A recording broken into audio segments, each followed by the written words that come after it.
영하 10도의 강수에 속에 아픈 아이를 데리고 병원에 왔지만 진료는 시작되기도 전 반경 2km 안에 위치한 소아청소년과 병원은 단 2개. 어제 저녁 한 인터넷 커뮤니티에 올라온 글입니다.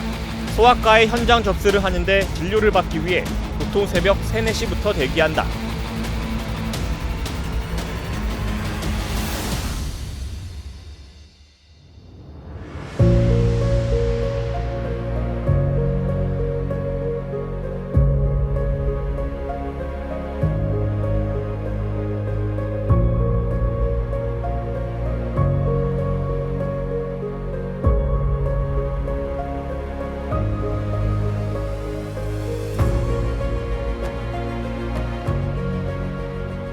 TV 맡으면은 계속 소아과 대란이라는 기사 보면 어떠세요? 왜냐면 여기는 수도권이잖아요. 물론 이제 소아과 오픈런이 있는 건 맞지만 그건 모든 소아과 병원에 해당되는 것은 아니고 주로 지역의 1타 병원이라든지 규모가 좀 있는 연합이나 아동 소아과 병원에 해당되는 이야기입니다.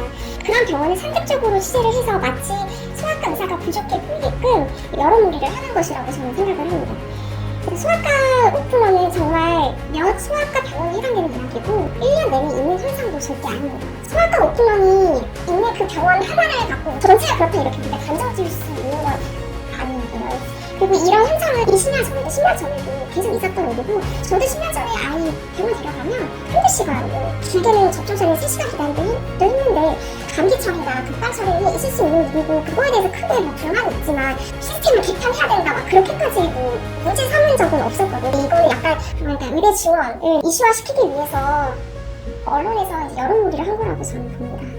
소아과를 살리기 위한 대책은 이제 1, 2년 전부터 계속 이제 발표가 이제 되고 있었지만 대부분 소아응급실이나 입원실이 있는 규모가 큰 병원 또는 야간 진료를 하고 있는 의원 위주로 굉장히 제한적으로 이제 마련되어 있습니다.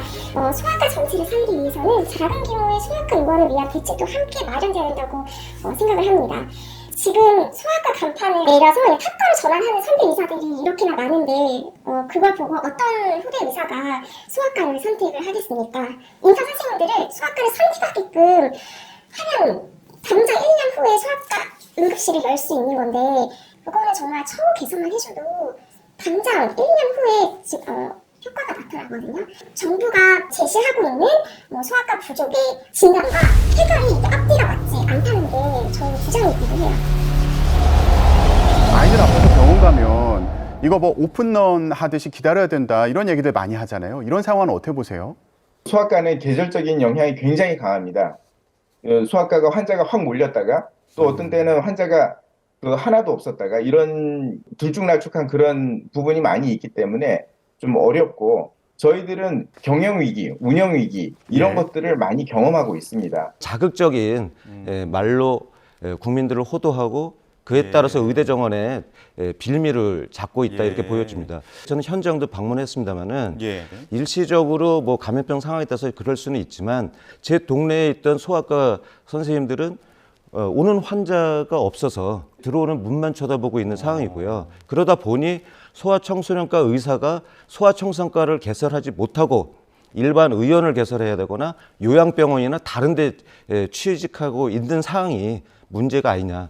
제가 능력이 없어서 그런지 모르겠지만 아직 저희 병원에서는 경험이 없었고 다만 토요일 날 오전 진료에서는 조금 환자가 많이 몰렸던 그래도 대기 시간이 길었던 그런 현상은 좀 있었습니다만은 뭐 새벽에 저희 병원에 기다려서 진료를 받는 분들은 아직 보지를 못했습니다.